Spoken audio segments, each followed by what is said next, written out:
Hello नमस्कार साथियों, कैसे हैं आप सभी। आशा करता हूँ, उम्मीद करता हूँ सभी लोग स्वस्थ मस्त होंगे। आप लोगों की पढ़ाई लिखाई बहुत शानदार तरीके से चल रही हो। लास्ट क्लास में हम लोग बात कर रहे थे इसके बारे में, नागरिकता के बारे में। और नागरिकता प्राप्त करने के मैंने आपको 5 तरीके बताए थे। सबसे पहला तरीका था, देखिए नागरिकता प्राप्त करने के 5 तरीकों में अगर देखें तो अलग अलग संशोधन हुए हैं। जैसे 1955, 1986, 1992, सन 2003, 2005, 2015, 2019, इतने संशोधन हुए। नागरिकता से संबंधित इतने संशोधन हैं। इनसे प्राप्त मतलब अगर देखा जाए तो 5 तरीके हैं नागरिकता प्राप्त करने के। भारत में 5 तरीके हैं। कौन कौन से 5 तरीके हैं? सबसे पहले आपको मैंने बताया कि भाई बाई बर्थ, ठीक है, बाई बर्थ। बाई बर्थ यानी इसके अनुसार जन्म के आधार पर, जन्म के आधार पर। दूसरा बाई डिसेंट, बाई डिसेंट यानी किसके आधार पर? वंश परंपरा के आधार पर, वंश परंपरा के आधार पर। तीसरा मैंने आपको बताया by registration, registration by registration किसके आधार पर? पंजीकरण के आधार पर, पंजीकरण के आधार पर, पंजीकरण के आधार पर। और चौथा आपको बताया मैंने बाई नेचुरलाइजेशन,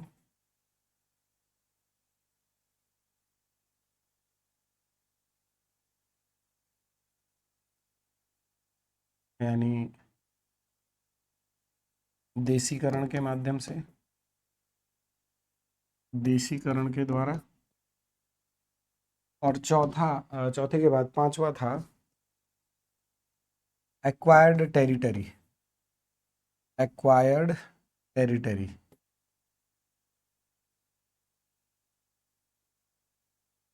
एक्वायर्ड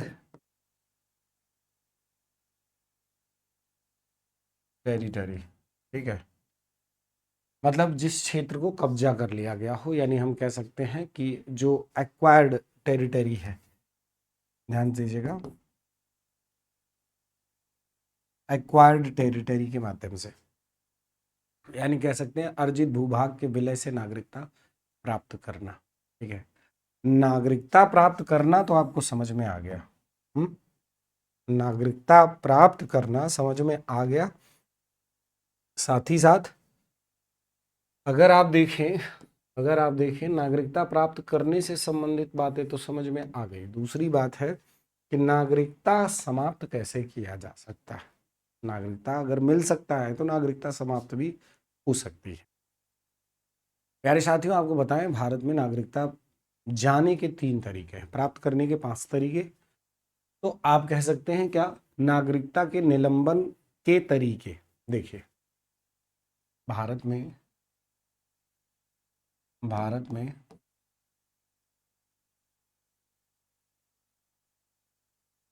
नागरिकता के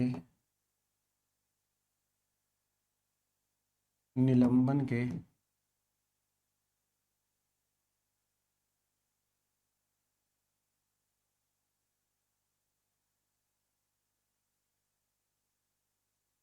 नागरिकता के निलंबन के तरीके ध्यान से सुनिएगा। अब 3 तरीके हैं। पहला है स्वतः त्याग करना, स्वतः त्याग करना।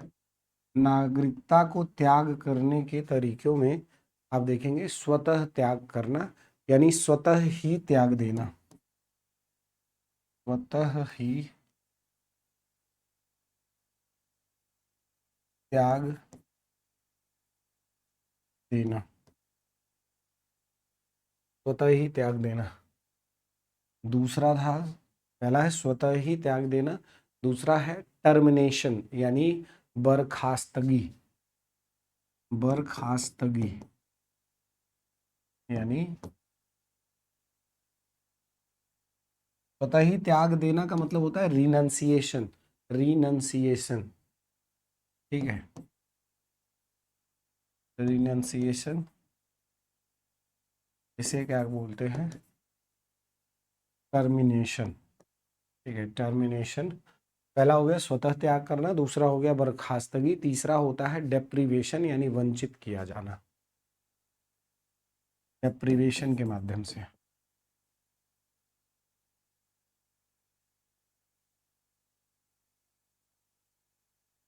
वंचित करके, वंचित करके, ठीक है। तो ये तीन तरीके थे, ये तीन तरीके थे क्या, हाँ, ये तीन तरीके थे नागरिकता को प्राप्त करने के, ठीक है, नागरिकता को त्याग करने के, नागरिकता जिसका निलंबित हो सकता है। अब देखिए,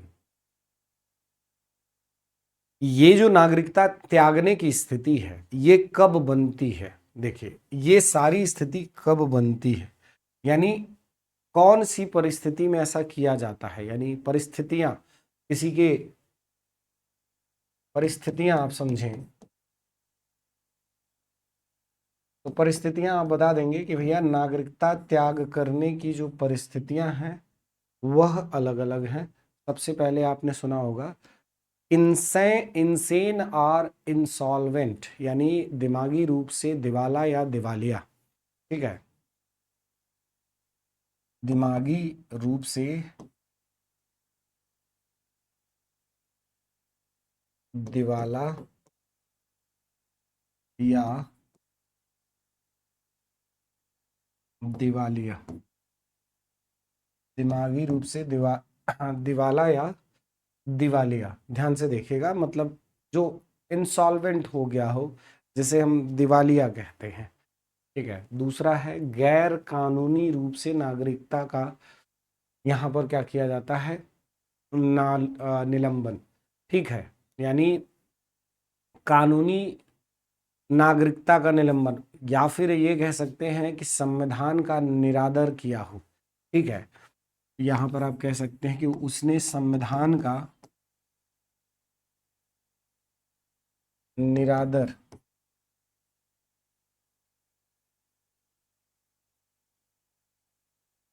संविधान का निरादर किया हो। और तीसरी बड़ी बात, तीसरी बात कि वह क्या हो, देशद्रोही हो, देशद्रोही व्यक्ति के देशद्रोही की नागरिकता का त्याग कर दिया जाता है, निलंबन कर दिया जाता है, मतलब उसका नागरिकता छीन लिया जाता है, ठीक है। कोई व्यक्ति हो जो देशद्रोही हो, देशद्रोही होने पर उसकी नागरिकता को समाप्त कर दिया जाता है।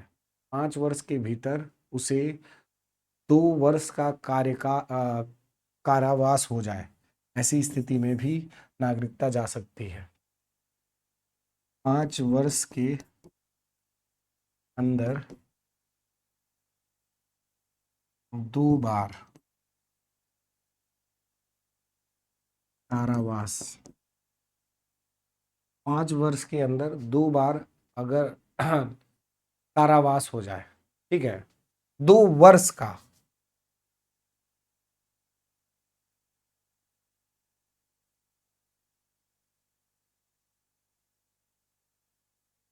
2 वर्ष का कारावास, कोई बाहरी व्यक्ति है भारत के अंदर है, अगर उसको किसी कारणवश 5 साल के अंदर 2 बार जेल जाना पड़ा, ठीक है, तो उसका नागरिकता समाप्त कर दिया जाता है।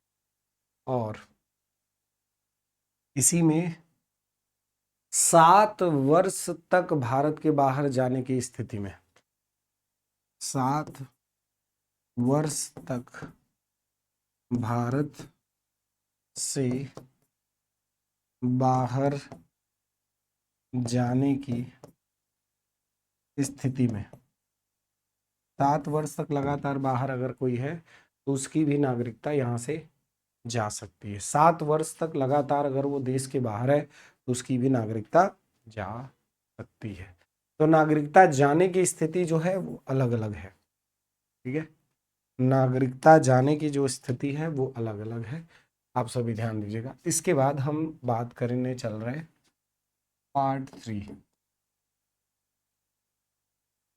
भाग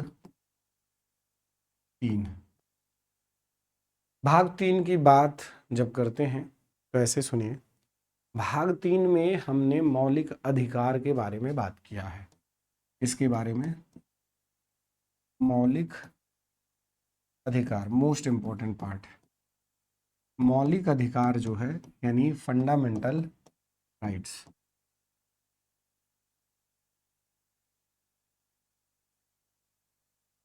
फंडामेंटल राइट्स की बात की है, ध्यान दीजिएगा।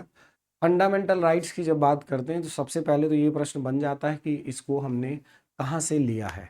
तो आप बताएंगे कि यह हमने लिया है अमेरिका से। अमेरिका से हमने मौलिक अधिकार का जो कॉन्सेप्ट है वह लिया है। ध्यान दीजिएगा, भारत के अंदर अलग अलग तरीके से संविधान को क्या किया गया है,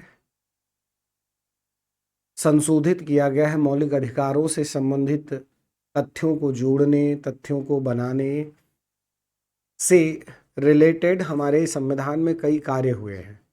एक जो बहुत बेसिक कॉन्सेप्ट है जिसे हमें समझ लेना चाहिए, क्या भारतीय संविधान का जो मौलिक अधिकार है वो अगर अमेरिका से लिया गया है तो क्या अमेरिका की ही तरह हम उस मौलिक अधिकार को फॉलो करवाते हैं?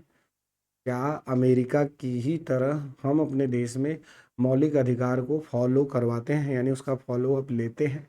इसका जवाब है नहीं। हम अपने देश में मौलिक अधिकारों का जो फॉलो अप है वो कैसे करवाते हैं, वह हम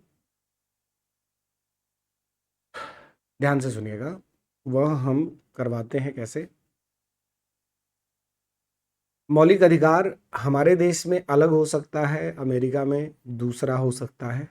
हमारे देश की जो सामाजिक आर्थिक राजनैतिक स्थिति है वो अमेरिका के देश से बिल्कुल अलग है। तो जैसे पहली बात तो आप ये जान लीजिए कि मौलिक अधिकार लिया कहाँ से गया है, तो यूएसए।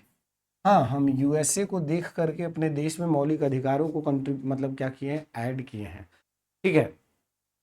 इसमें बहुत सारी बातें हैं, ध्यान दीजिएगा। हमारे देश में शारीरिक और मानसिक स्वतंत्रता, मानसिक अधिकार को बताया गया है। शारीरिक स्वतंत्रता और मानसिक स्वतंत्रता से संबंधित कई तथ्य बताए गए हैं। आर्टिकल 12 से 35 के बीच में इसमें सभी तथ्य बताए गए हैं। 12 से 35 के बीच में सभी बातें बतलाई गई हैं। भारत के अल्पसंख्यकों के बीच में जो बचाव की स्थिति है, जो सुरक्षा को असुरक्षा की स्थिति है, उसको सुनिश्चित करने के लिए इन अधिकारों को फोर्सफुली हमारे देश में लागू किया गया। देखिए, हमारे देश में अगर ध्यान से देखा जाए तो मेनली 7-8 कम्युनिटीज हैं, जैसे हिंदू, मुस्लिम, सिख, ईसाई, बुद्धिस्ट, जैन, पारसी। 7-8 हैं, और भी हैं, मतलब ये हैं जो हम जिनको जनसंख्या में काउंट करते हैं। ध्यान दीजिएगा, उसमें 80% आबादी लगभग आपके हिंदुओं की है, जिसको हम मेजॉरिटी, जिसे हम बहुसंख्यक कहते हैं। अब जैसे क्रिश्चियन हो गए, जो बुद्धिस्ट है, जो जैन है, जो पारसी हैं, ये क्या हैं, अल्पसंख्यक हैं, अल्पसंख्यक हैं। उनकी राजनीतिक स्थिति, उनकी सामाजिक स्थिति, उनकी आर्थिक स्थिति बहुसंख्यकों से हमेशा थोड़ी सी नीचे रहेगी, या फिर ऐसे कह लीजिए कि उनकी स्थिति बहुसंख्यकों की तुलना में थोड़ी सी डाउनवार्ड रहेगी, यानी डाउन ट्रेंड रहेगी। तो अब अगर एक प्रश्न बने कि मौलिक अधिकारों का जो उद्देश्य होता है वह क्या होता है। मौलिक अधिकारों का जो उद्देश्य है, साथी बहुत ध्यान से सुनिएगा, यह कई प्रकार के उद्देश्यों को सुनिश्चित करती है। पहली बात तो आप जानते हैं कि राजनीतिक, सामाजिक और आर्थिक, धार्मिक विवाद का समाधान है मौलिक अधिकार। मौलिक अधिकार को अगर देखें तो यह व्यक्ति के व्यक्तित्व के विकास के लिए बहुत जरूरी हो जाता है। यह सरकार की शक्तियों को परिसीमित करता है। सरकार किसी भी व्यक्ति को कैसे भी करके डोमिनेट नहीं कर सकती। व्यक्ति के अपने अधिकार होते हैं, ठीक है, व्यक्ति के अपने अधिकार होते हैं, व्यक्ति को सरकार डोमिनेट नहीं कर सकती। इसमें ये बहुत महत्वपूर्ण हो जाता है। साथ ही साथ लोगों के बीच समानता सुनिश्चित करने की बात की जाती है।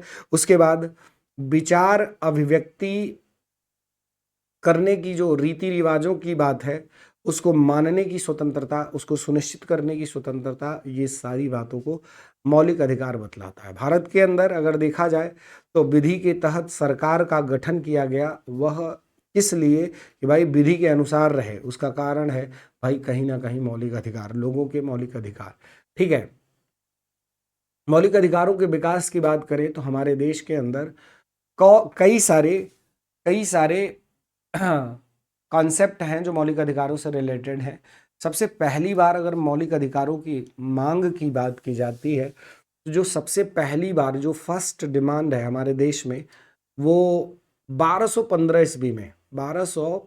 ईस्वी में कहा जाता है कि लोगों के अधिकार के बारे में बात किया गया। जो 1215 में मौलिक अधिकार की बात की गई उसको मैग्ना कार्टा कहा गया। मैग्ना कार्टा का मतलब जहाँ से किसी चीज में पूरी तरह से बदलाव आ जाए, यानी क्रांति आ जाए, ठीक है। फिर उसके बाद 1895 में संविधान विधेयक आया, मौलिक अधिकारों के बारे में बात किया गया, ठीक है। ऐसे ही मतलब कई समय, जैसे फिर 1925 ईस्वी में एनी बेसेंट ने अंग्रेजों से अपने नागरिकों के लिए मौलिक अधिकार का डिमांड किया, ठीक है। फिर 1927 में ऐसे ही कांग्रेस का जो मद्रास अधिवेशन था, वहां पर भी मौलिक अधिकारों से संबंधित तथ्यों के बारे में बात किया गया। फिर 1928 ईस्वी में मोतीलाल नेहरू के द्वारा एक नेहरू रिपोर्ट तैयार किया गया, जिसको भारतीय संविधान का ब्लूप्रिंट भी कहा जाता है।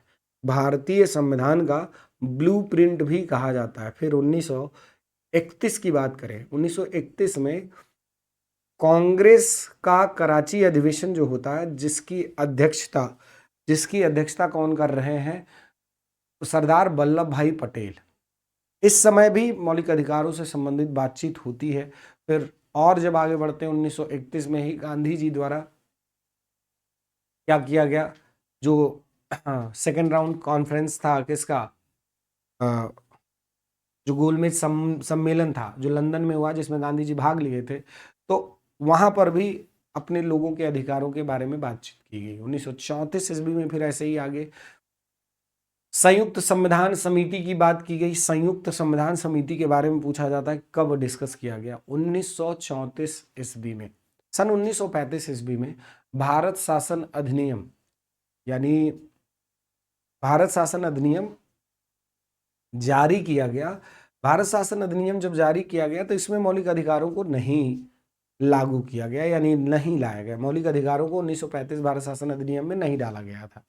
फिर क्या, 1945 ईस्वी में तेज बहादुर सप्रू समिति बनी। उसने फंडामेंटल राइट्स को क्या किया, बताया कि ये बहुत ज़रूरी है। अगर किसी देश को चलाना है तो व्यक्ति के अपने अधिकार के बारे में पता होना चाहिए। हाँ, इसी टाइम पर आयरलैंड के द्वारा हम लोगों ने इस बारे में जिक्र भी किया कि राज्य के नीति निर्देशक तत्व जो है उसको भी लाया जाए। तो चूंकि 1945 की बात है तो हमारे देश में संविधान बना 1946 से बनना चालू हुआ। 9 दिसंबर 1946 से देश में पहली बैठक होती है संविधान सभा की। उसके बाद से हमारे संविधान को लिखा जाना शुरू होता है, ठीक है। तो ये संविधान के इतिहास की बात करते हैं, संविधान के मौलिक अधिकार के इतिहास के बारे में बात करते हैं। फिर मौलिक अधिकारों में हम जब आर्टिकल्स पर आते हैं, मौलिक अधिकारों पर जब हम आर्टिकल्स पर आते हैं तो आर्टिकल 12 मोस्ट इंपॉर्टेंट है। जब आर्टिकल 12 यानी अनुच्छेद 12 की बात करते हैं तो इसमें कहा गया है राज्य की परिभाषा, यानी डेफिनेशन ऑफ स्टेट। क्या होता है? राज्य की परिभाषा में कौन कौन सी चीजें आती हैं, बहुत ध्यान से सुनिएगा। राज्य की परिभाषा में भारत सरकार का जो संसद है, भारत सरकार एवं जो उसका संसद है, यानी प्रेसिडेंट, लोकसभा, राज्यसभा। सरकार, प्रेसिडेंट, लोकसभा, राज्यसभा किसका पार्ट है? राज्य का पार्ट है। राज्य सरकार का जो विधानमंडल है, यानी कौन? विधानसभा, और जहां पर विधान परिषद है वहां का विधान परिषद। फिर जो स्थानीय निकाय होते हैं, जो स्थानीय प्राधिकारी होते, जो नगर पालिकाएं होती, जो जिला बोर्ड होता, जो पंचायत होती, जो जैसे अलग अलग राज्य हैं, उन सभी राज्यों के जो अपने अपने छोटे से लेकर के बड़े तक बड़े निकाय हैं, वो सब राज्य के परिभाषा के अंतर्गत आते हैं। ठीक है, ध्यान दीजिएगा। जैसे बहुत सारे अधिकारी हैं जिनको हम राज्य के नाम से जानते हैं कि भाई ये राज्य के द्वारा अपॉइंटेड पर्सनालिटी हैं, इनको हम राज्य कहेंगे। तो सबसे इंपॉर्टेंट बात है कि भाई 12 में क्या बताया गया, आप बताएंगे राज्य की परिभाषा। राज्य की परिभाषा, यहाँ पर राज्य की परिभाषा बतलाई गई। हाँ, अनुच्छेद 12 में इसके बारे में बात किया गया है बच्चा, राज्य की परिभाषा के बारे में बात किया। क्या कहा जाता है कि अलग अलग समय पर अलग अलग संविधान में कानून बदले, अलग अलग टाइम पर, जैसे LIC हुआ, ONGC हुआ, इंडियन यूनिवर्सिटीज हुआ, जिसे बहुत सारे कानून हैं जो इस अनुच्छेद से संबंधित जुड़ते चले गए। जैसे आपका इसी में UPSC है, BSNL है, DDA है, दिल्ली विकास प्राधिकरण जिसे कहते हैं, बैंक्स हैं, इंश्योरेंस कंपनीज होती, ये सब स्टेट के नाम से जाने लगे। तो मतलब जो राज्य है वह एक ऐसी राज्य के मतलब किसे कह सकते हैं, इसकी बातें इसमें बतलाई गई। बहुत इंपॉर्टेंट है, यहाँ तक सारी बातें आपको समझ में आई होंगी। चलिए देखिए, तो आप ये कह सकते हैं कि आर्टिकल जो 12 है, इसके तहत किसी भी विधि कानून को शून्य घोषित कर सकता है कि अगर वह राज्य की स्थिति में नहीं है और किसी व्यक्ति के मौलिक अधिकारों का उल्लंघन हो रहा है। ध्यान दीजिएगा, एक प्रश्न बनता है, भारत में जुडिशियल रिव्यू कहाँ से लिया गया है, न्यायिक पुनर्विलोकन कहाँ से लिया गया है? आपके अमेरिका से लिया गया है। ठीक है, तो आर्टिकल 12 में राज्य की परिभाषा है, एक बेसिक अंडरस्टैंडिंग आपकी समझ में आ गई होगी यहाँ पर। इसके बाद आर्टिकल 13, आर्टिकल 13, आर्टिकल 13 का एक, आर्टिकल 13 में कई सारे कॉन्सेप्ट हैं। सबसे पहले आपका आर्टिकल 13 का एक क्या कहता है कि संविधान की पूर्व विधियां, प्री कॉन्स्टिट्यूशनल लॉ, संविधान की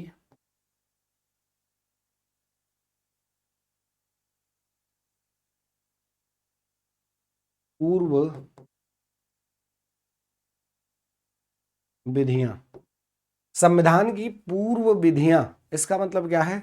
संविधान की पूर्व विधियां का मतलब वो जो कानून जो संविधान में नए कानून आने के बाद बदलाव हो गए। देखिए, जैसे क्या होता है कि हमारे संविधान में, हमारे देश के अंदर पहले CRPC IPC चलता था। अभी क्या, भारतीय दंड संहिता यानी भारतीय न्याय संहिता BNS चलने लगा है। ठीक है, भारत में BNS चलने लगा। पहले क्या, IPC CRPC चलता था। ठीक है, तो जो जैसे मान लीजिए कोई अपराध हुआ, ठीक है, जब 2023 में भी भारतीय न्याय संहिता लागू किया गया, उसके पहले अगर कोई घटना हुई है तो वो IPC CRPC के अनुसार देखी जाए। उसी तरीके से संविधान के अंदर आर्टिकल 13 का एक क्या कह रहा है, संविधान की पूर्व विधियां, जैसे कोई कानून बदलना है, अगर उसका पीछे का कंसेंट लिया जा रहा है तो हम अनुच्छेद 13 के एक को ध्यान देते हैं।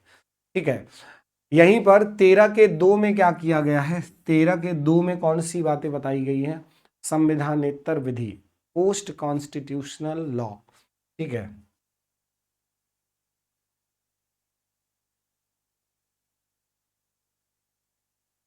संविधान से इतर कोई विधि, कोई कानून, कोई व्यवस्था ठीक है, मतलब आप ये कह सकते हैं कि वो विधियां जो संविधान के अंदर नहीं हैं, वो विधियां जैसे जिनको हम अपने देश में लागू करते हैं, जो संविधान से हट करके लागू किए जाते हैं। ध्यान दीजिएगा, भारत के अंदर कई प्रकार के मौलिक अधिकारों की बात की गई है, कई प्रकार की मौलिक अधिकारों के बारे में बात की गई है। अब मौलिक अधिकारों में दो बातें हैं कि भारत के लोगों को कौन कौन से मौलिक अधिकार मिलते हैं और भारत और विदेशी लोगों के लिए कौन कौन से अधिकार मिलते हैं। सबसे पहले तो आपको ये पता चले कि भारत का जो मौलिक अधिकार का कॉन्सेप्ट है, भारत का जो मौलिक अधिकार का कॉन्सेप्ट है वह कहाँ से और कितना है, कितना बतलाया गया है। देखिएगा, जैसे हम सबसे पहले बात करें तो आप जानते होंगे कि भारत में कितने प्रकार का मौलिक अधिकार है, 6 प्रकार का। पहला है राइट टू इक्वलिटी, जो 14 से 18 तक है। राइट टू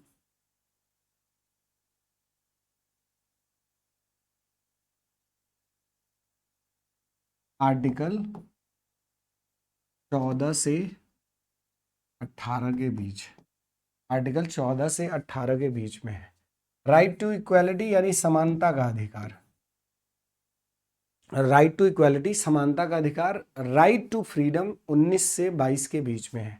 ठीक है, स्वतंत्रता का अधिकार, राइट टू फ्रीडम, स्वतंत्रता का अधिकार 19 से 22 के बीच में है। ठीक है, आर्टिकल 19 से 22 के बीच में, हाँ, यहीं पर right to, right against exploitation, शोषण के विरुद्ध अधिकार, आर्टिकल 23-24 आप सभी को पता होगा। राइट अगेंस्ट एक्सप्लॉइटेशन, शोषण के विरुद्ध अधिकार, शोषण के विरुद्ध अधिकार, शोषण के विरुद्ध अधिकार आर्टिकल 23 और 24 के अंदर बतलाया गया है, आप सभी जानते होंगे। ठीक है, right to freedom of religion किस आर्टिकल में है? चौथा है आपका, राइट टू फ्रीडम ऑफ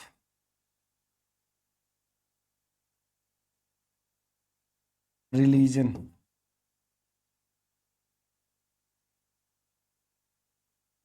क्या है? राइट टू आपका freedom,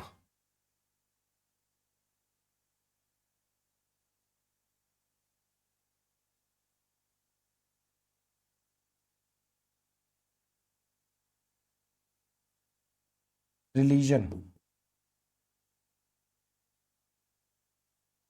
right to freedom of religion. तो आप बता देंगे कि सर यह क्या है? आपका आर्टिकल 25 से लेकर के 28 तक यह बतलाया गया है। आर्टिकल 25 से लेकर 28 तक इसके बारे में बतलाया गया है। Right to freedom of religion, यहीं पर आपका फ्रीडम ऑफ रिलीजन के बाद से आपका आ जाता है कल्चरल एंड एजुकेशनल राइट्स। ठीक है, कल्चरल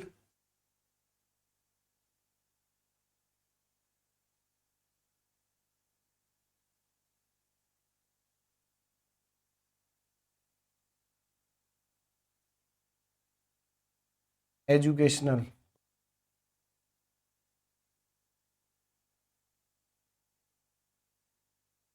ठीक है, कल्चरल एंड एजुकेशनल राइट आपका बहुत बार पूछा गया प्रश्न है कि कौन से आर्टिकल में है। आर्टिकल 29 और 30 में इसके बारे में बताया गया है। आर्टिकल 29 और 30 में इसके बारे में बताया गया है। वहीं पर आपका जो आप जानते होंगे राइट टू कॉन्स्टिट्यूशनल रेमेडीज, संवैधानिक उपचारों का अधिकार, right to constitutional remedies,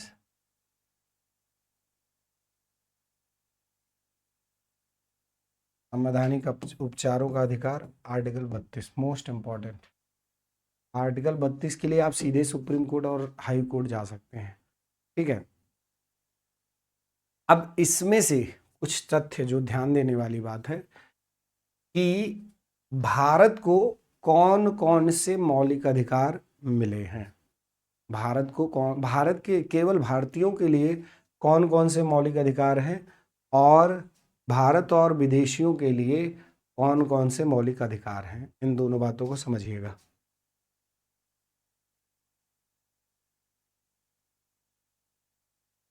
Bharat व विदेशियों को अधिकार,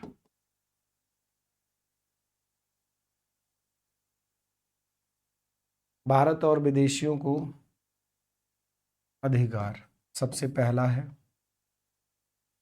क्या, भारत और विदेशियों के अधिकार की बात करें तो हम ये कह देते हैं कि भारत और विदेशियों का जो अधिकार है वह article 14, article 20, article 21, article 23, article 24, 25, 26, 27, 28। ध्यान दीजिएगा, ये कौन कौन सा आर्टिकल, आपका आर्टिकल 14, 20, 21, 14, 20, 21, आपका कौन कौन सा आर्टिकल 22 नहीं है, हाँ 20, 21, 23, 24, 23, 24, 25, 26, 27, 28, ये सबको अधिकार दिया गया, ठीक है। लेकिन केवल भारतीयों का अधिकार जो है कौन कौन सा है, केवल भारतीयों का जो अधिकार है वो कौन कौन सा है, आप बताएंगे। आर्टिकल 15, 16, 19, 29, 30,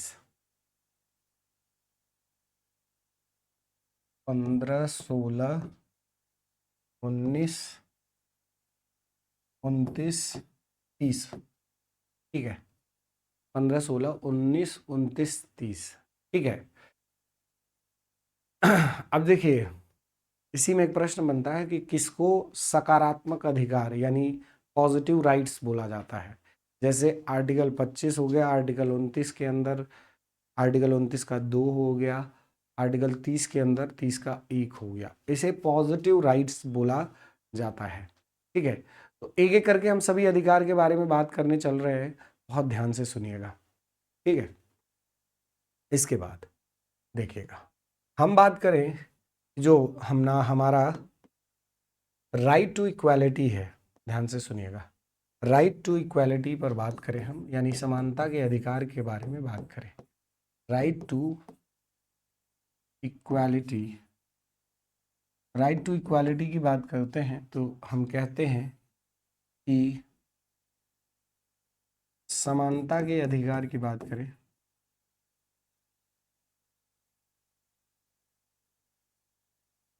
समानता का अधिकार जो है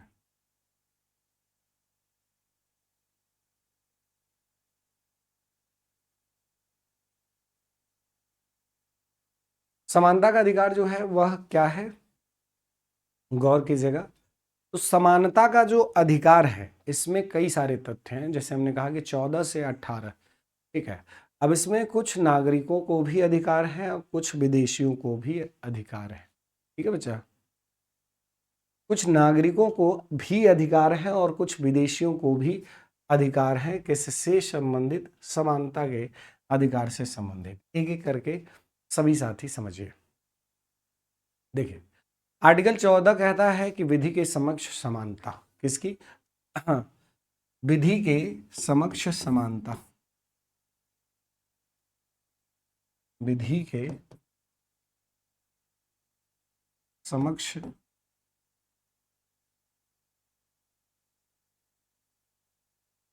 विधि के समक्ष समानता का मतलब कहा जाता है कि इक्वालिटी बिफोर लॉ। ठीक है, अब ध्यान से सुनिए। कई सारे ऐसे आर्टिकल्स हैं जो इसी से मिलते जुलते, जैसे आपने सुना होगा आर्टिकल 361 के बारे में सुना होगा, जिसमें कहा गया कि विधि के समक्ष समानता के संदर्भ में राष्ट्रपति और राज्यपाल के कुछ विशेष अधिकार प्रदान किए गए हैं। तो जैसे विधि के समक्ष समानता का अधिकार सबके लिए है, जैसे राष्ट्रपति है और राज्यपाल है, जैसे उसके पास विशेष शक्ति दी गई है, उसको विशेष छूट दिया गया है, उसको विशेष अधिकार दिया गया है, ठीक है, कि वह क्या कर सके, विशेष अधिकार दिया गया है, उस पर विधि के समक्ष समानता का अधिकार का कॉन्सेप्ट नहीं चल पाएगा। जैसे आर्टिकल 105 आप लोगों ने सुना होगा, जिसमें संसद के सदस्यों के बारे में बताया गया, मेंबर ऑफ पार्लियामेंट। जैसे आर्टिकल 194 की बात करें तो वहां पर विधानमंडल के सदस्यों के बारे में बताया गया है। ठीक है, तो ये जो इन लोगों के लिए विधि के समक्ष समानता का अधिकार है, इसमें थोड़ा सा अंतर होता है सामान्य लोगों की तुलना में। अब हम आगे बात करें आर्टिकल 15। ये क्या कहते हैं आप? Equality before law.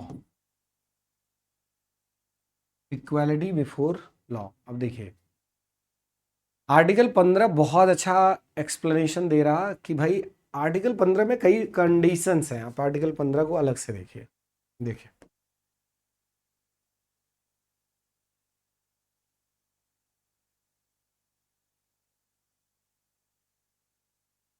आर्टिकल 15 में कई बातें हैं। जैसे सबसे पहली बात, आर्टिकल 15 कहता है धर्म, जाति, मूल वंश, लिंग एवं जन्म स्थान के आधार पर किसी के साथ विभेद या उस पर प्रतिबंध नहीं लगाया जा सकता।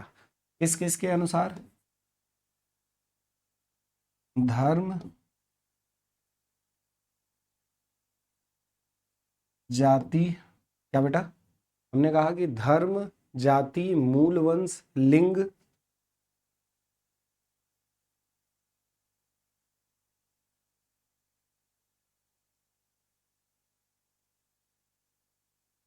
धर्म, जाति, मूल वंश, लिंग एवं जन्म स्थान के आधार पर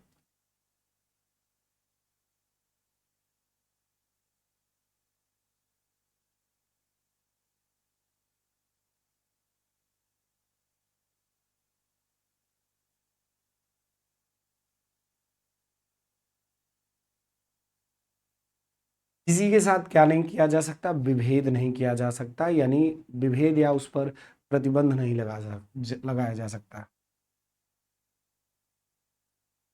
विभेद या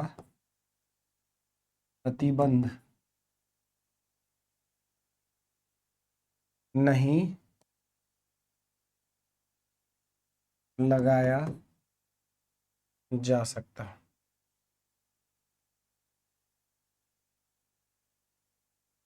धर्म, जाति, मूल वंश, लिंग एवं जन्मस्थान के आधार पर विभेद या प्रतिबंध नहीं लगाया जा सकता किसी के ऊपर। ठीक है, अब इसमें भी और भी एक्सप्लेनेशंस हैं। जैसे आर्टिकल 15 के 1 और 2 को और अच्छे से समझे, इसमें 1, 2, 3, 4 तक अलग अलग है। जैसे आर्टिकल 15 का एक कहता है कि राज्यों को ये आदेश देता है, कौन? आर्टिकल 15 का एक, कि किसी भी नागरिक के साथ केवल धर्म, जाति, लिंग, मूल वंश या जन्म स्थान के आधार पर उसके साथ विभेद नहीं किया जाएगा। ये स्पेशली भारत के लोगों के लिए है। 15 का एक जो है ये स्पेशली भारत के लिए होता है। अगर आप विदेशी हैं तो आप पर यह आपको ये मौलिक अधिकार नहीं मिलेगा। ठीक है, फिर आता है आपका 15 का 2। इसमें कुछ चीजें की गई हैं, जैसे रिफॉर्म्स इन हिंदुइज्म। जिसे कहा जाता है कि हिंदू धर्म में कुछ सुधार किए गए हैं। किस लिए? कि सामाजिक कुरीतियों को समाप्त किया गया है। सामाजिक कुरीतियों को समाप्त किया गया है। ये आर्टिकल जो है राज्य एवं किसी भी व्यक्ति द्वारा शोषण किए जाने पर प्रतिबंधित करता है। एक एक्सेप्शन भी है इसमें, अपवाद भी है 15 के 3 में, कि a state has the right to make special provisions for welfare of women and children. महिलाओं और बच्चों के लिए राज्यों के पास ये अधिकार है कि वह किसी के धर्म, जाति, लिंग, मूलवंश या जन्म स्थान के आधार पर उसके साथ विभेद किया जा सकता है, स्पेशली महिलाओं के लिए। तो महिलाओं के मतलब उनके वेलफेयर के लिए एक्चुअली, ठीक है। और वहीं पर 15 का 4 भी सेम इसी तरीके की बात कर रहा है कि a state has the right to make special provisions for the development of backward classes और SC और ST, ठीक है। मतलब SC ST के लिए इसको स्पेशल अथॉरिटीज दी गई है, ठीक है। इसी में 15 का 5वां एक पॉइंट है। अब आप कहोगे सर इनको क्यों लिख नहीं दे रहे?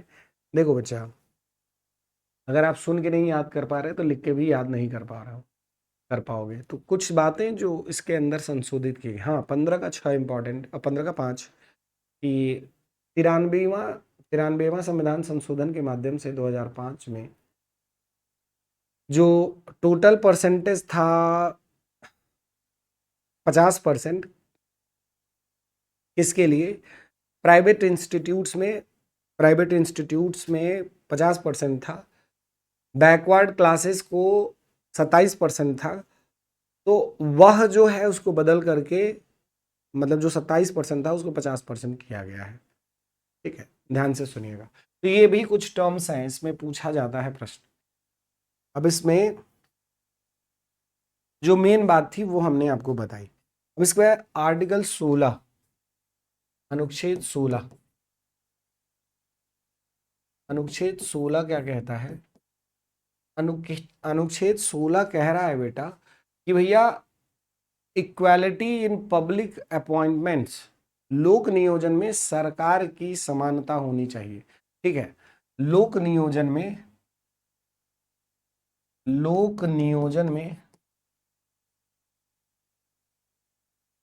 सरकार की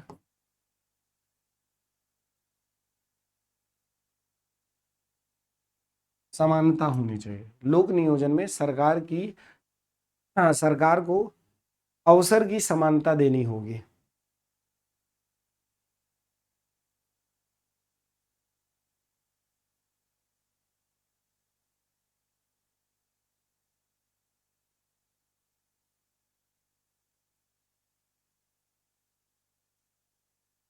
अवसर की समानता देगा। लोक नियोजन में अवसर की क्या करेगा? समानता देगा। याद रहेगा, लोक नियोजन यानी पब्लिक, जो सरकारी नौकरी है, ये स्पेशली सिटीजन्स को, विदेशियों को नहीं मिलता ये अधिकार, ठीक है। इसी तरीके से कई और तथ्य इसमें डिस्कस किए गए हैं। 16 के 1, 2, 3 में अलग अलग बातें की गई हैं जो कि आपके लिए स्पेशली, मतलब बताने को तो बताया जा सकता है लेकिन इतना इम्पोर्टेंट नहीं है, ध्यान दीजिएगा। अब इसमें भी अगर आप देखें कि भाई आर्टिकल 16 का अपवाद क्या है, तो आप बताओगे सर आर्टिकल 340, जिसमें प्रोविजंस फॉर बैकवर्ड क्लासेस, पिछड़े वर्ग के लिए विशेष प्रावधान किया गया है। 1978 में द्वितीय पिछड़ा वर्ग आयोग का गठन किया गया था, जिसमें बिंदेश्वरी प्रसाद मंडल को इस आयोग का अध्यक्ष बनाया गया था। 1990 में लोक नियोजन में 27% आरक्षण का प्रावधान किया गया था। फिर बाद में इसी में 355 के अनुसार, आर्टिकल 355 में देखें तो कहा गया कि जो सीट्स हैं, सरकारी पद सीट्स हैं, उसमें SC ST को आरक्षण देना राज्य का कर्तव्य है, ठीक है। राज्य के कर्तव्यों में भी डाल दिया गया। किसके संशोधन के माध्यम से? 82वां संविधान संशोधन के माध्यम से सन 2000 में, ठीक है। अगर पूछा जाए कि वर्तमान में क्या प्रावधान है इसको लेकर के, तो आप कह देंगे कि सर अलग अलग स्थिति में अगर देखा जाए तो ये जो बताया गया कि भाई सरकार अवसर की समानता सबको देगा, 50% सीमा क्या किया गया है, इसको इंक्रीज किया गया है। कहा जाता है कि 2019 में 103वें संविधान संशोधन के माध्यम से 10% एक्स्ट्रा रिजर्वेशन फॉर ईडब्ल्यूएस, संविधान संशोधन करके 2019 में ईडब्ल्यूएस के लोगों को क्या कर दिया गया, अलग से इसमें ऐड किया गया है। ठीक है, अब इसी के बाद अनुच्छेद 17,